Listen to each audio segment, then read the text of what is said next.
आज दोस्तों एक वाकया हुआ दोपहर में।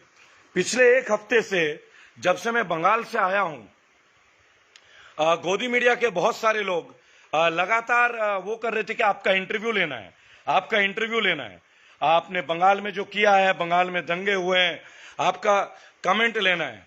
और हर वक्त आप मोदी जी के पीछे पड़े रहते हैं जी। तो ये एक चीज है। क्या मैं ऑडिबल हूं? आप लोग देख लीजिए एक बार, एम आई ऑडिबल? आप अपनी ऑडिबिलिटी चेक कर लीजिएगा और उसके बाद मुझे लिखिएगा कमेंट बॉक्स पे। तो लगान दौड़ आज बहुत सारे गोदी मीडिया आज आए थे इंटरव्यू लेने, बहुत सारे गोदी मीडिया के चैनल 15 मिनट के अंदर ही भाग खड़े हुए। वो सोच रहे थे कि हमें परेशान करेंगे और हमने कहा कि चलिए हमें परेशान कर ही दीजिए। दो बातों पे डिस्कशन हो रही थी। पहली बात ये थी कि ये सेंट्रल विस्टा जो माननीय मोदी जी का एक ड्रीम प्रोजेक्ट है, तो इसके ऊपर मेरा विरोध क्यों है? तो मैंने कहा मेरा विरोध नहीं है।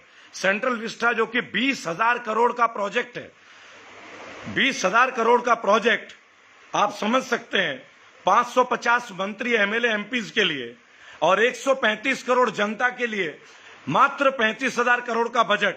तो इससे आप आइडिया लगा लीजिए कि केंद्र की सरकार भारतीय नागरिकों को कितनी इज्जत देती है और हम लोगों का कितना सम्मान है, ये आप देख सकते हैं। मैं आपको बताना चाहूंगा कि आज कुछ ऐसा हुआ, जब गोदी मीडिया का हम लोग क्लास ले रहे थे तो हमारी ऑडिबिलिटी रोक दी गई थी।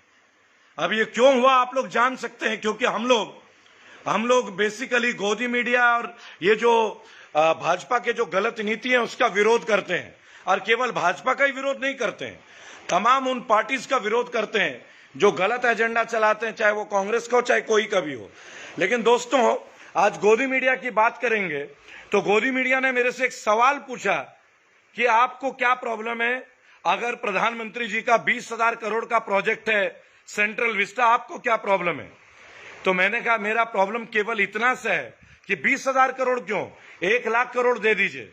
लेकिन कोरोना काल में जब हमारी जीडीपी गिर चुकी है, जब आर्थिक व्यवस्था चरमरा चुकी है, उस टाइम पे जब मजदूर भूखे पेट हैं, जब भारतीय नागरिकों के पास नौकरी नहीं है, तब आपको इन मंत्रियों के लिए बिल्डिंग बनाने हैं।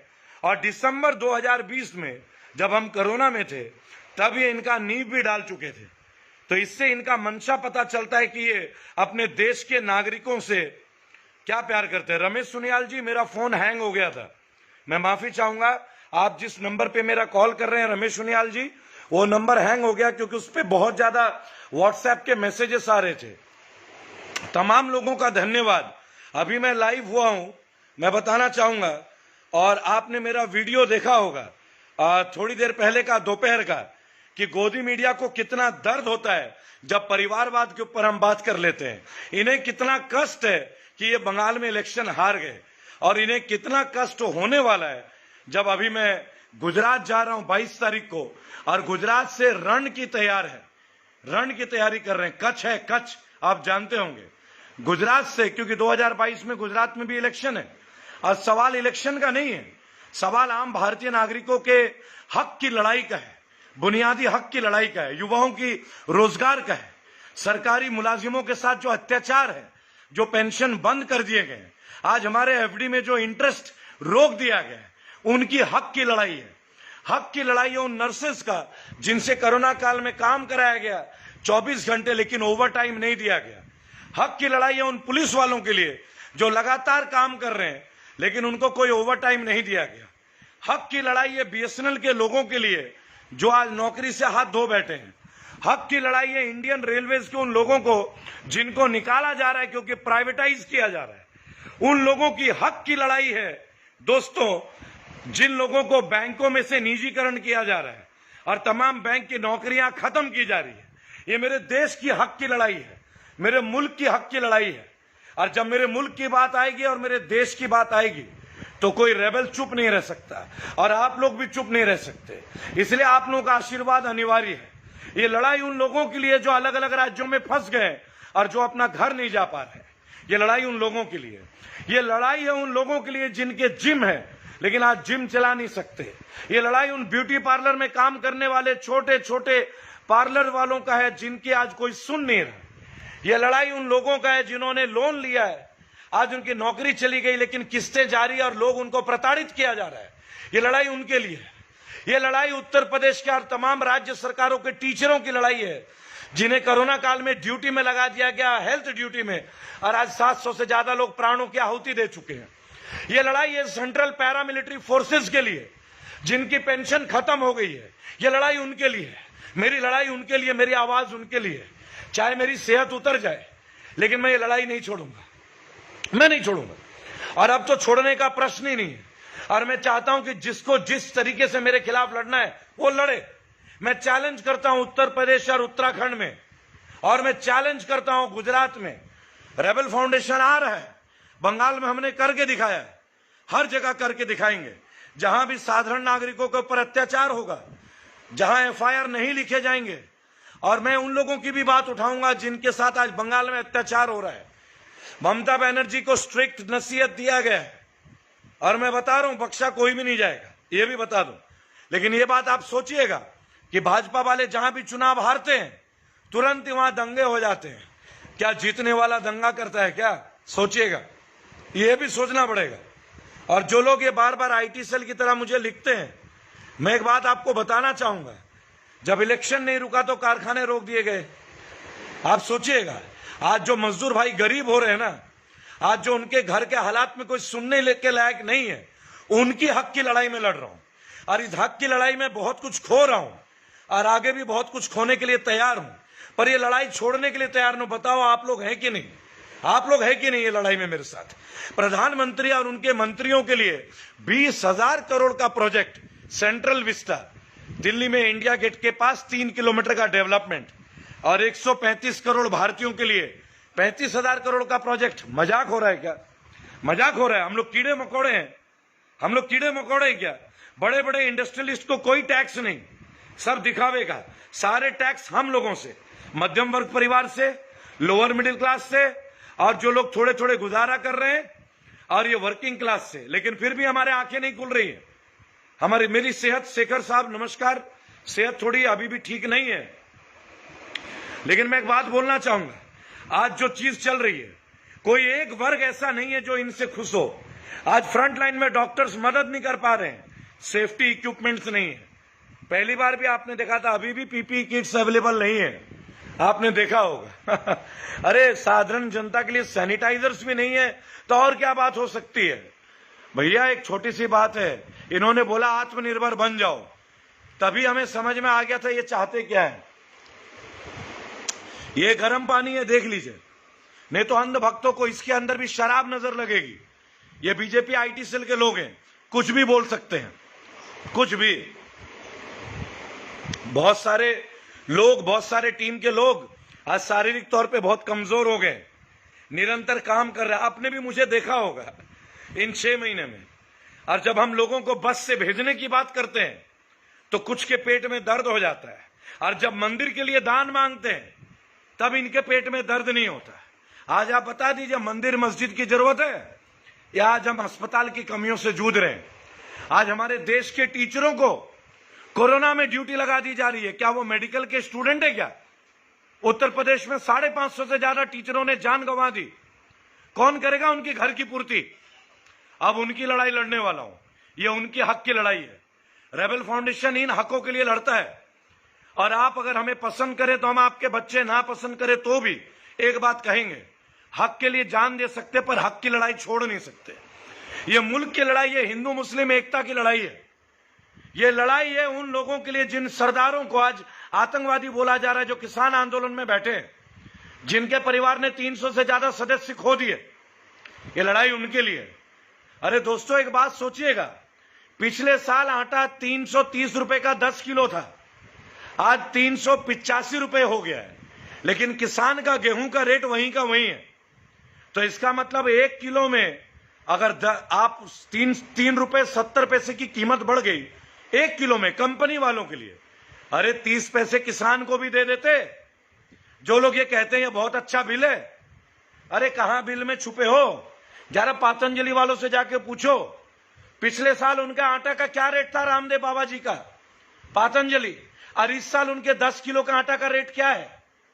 1 लीटर सरसों तेल पिछले साल क्या रेट था और इस साल कितना हो गया है? 50 रुपए का फर्क है 1 लीटर सरसों तेल में। लेकिन किसान को सरसों में कितना मिल रहा है? 1 रुपया भी एक्स्ट्रा नहीं। यह हक की लड़ाई है। यह लड़ाई हम रेबल फाउंडेशन में लड़ रहे हैं।